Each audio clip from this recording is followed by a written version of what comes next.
الحمد لله رب العالمين الصلاة والسلام على خاتم النبيين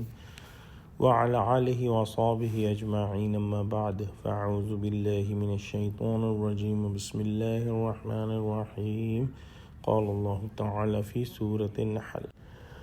من عمل صالحا من ذكر أو أنثى وهو مؤمن فلنحيينه حياة طيبة ولنجزينهم أجرهم بأحسن ما كانوا يعملون۔ ترجمہ: جو شخص نیک اعمال کرے گا، مرد ہو یا عورت، وہ مومن بھی ہوگا تو ہم اس کو دنیا میں پاک اور آرام کی زندگی سے زندہ رکھیں گے اور آخرت میں ان کے اعمال کا نہایت اچھا صلہ دیں گے۔ پچھلی آیت میں ہم نے صابرین اور ایفائے عہد کرنے والوں کے اجر کے بارے میں پڑھا۔ یہاں تمام اعمال صالحہ کے متعلق عام ضابطہ بیان فرماتے ہیں۔ اس بات کا حاصل یہ ہے کہ جو کوئی مرد یا عورت نیک کاموں کی عادت رکھے، بشرط یہ کہ وہ کام صرف صورتاً نہیں بلکہ حقیقتاً نیک ہوں، گویا صدق دل سے نیکی کی جائے، یعنی ایمان اور معرفت صحیحہ کی روح اپنے اندر رکھتے ہوں، تو اللہ سبحانہ و تعالیٰ اس کو ضرور بضرور پاک ستھری اور مزیدار زندگی عنایت فرمائیں گے۔ مثلاً دنیا میں حلال روزی ملے گی، قناعت اور غنائے قلبی یعنی قلبی سکون اور اطمینان اور ذکر اللہ کی لذت اور اللہ سبحانہ و تعالیٰ سے محبت کا مزہ اور ادائے فرض عبودیت کی خوشی، کامیاب مستقبل کا تصور اور تعلق مع اللہ کی حلاوت جس کا ذائقہ چکھ کر جو ہے کوئی اور ذائقہ اچھا نہ لگے گا۔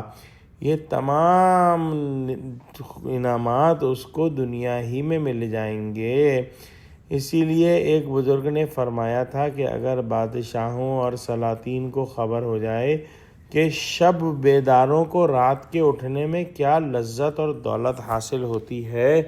تو اس کے چھیننے کے لیے اسی طرح لشکر کشی کریں جیسے ملک گیری یا دوسرے ملکوں کی زمین پر قبضہ کرنے کے لیے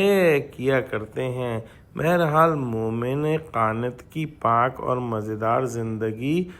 دنیا ہی سے شروع ہو جاتی ہے، قبر میں پہنچ کر اس کا ایک رنگ اور زیادہ نکھر جاتا ہے اور آخر اس حیات طیبہ پر ہوتی ہے جس کے متعلق کہا گیا ہے کہ ایسی زندگی جہاں موت نہیں، ایسی امیری کہ جس کے بعد فقر نہیں، ایسی صحت کہ جس کے بعد بیماری نہیں، ایسا ملک اور بادشاہی جس کے ہلاک ہونے کا خدشہ نہ ہو، اور ایسی سعادت جو سچی سعادت ہو، اور اللہ سبحانہ و تعالیٰ کی طرف سے بے حساب رزق جو ہے وہ ملے گا انشاءاللہ آخرت میں۔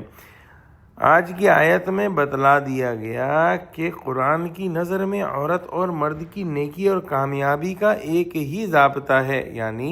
عورت اور مرد بلا امتیاز اپنے اپنے حسب حال نیکی کر کے پاک زندگی حاصل کر سکتے ہیں۔ دعا کرتے ہیں کہ اللہ سبحانہ و تعالی ہم کو بھی ان خوش نصیبوں میں شامل فرما لے۔ اللہ مسلمانوں کو متحد کر دے، مسلمانوں کی مدد فرما، آمین۔ وآخر دعوانا الحمد للہ رب العالمین، والسلام علیکم ورحمۃ اللہ وبرکاتہ۔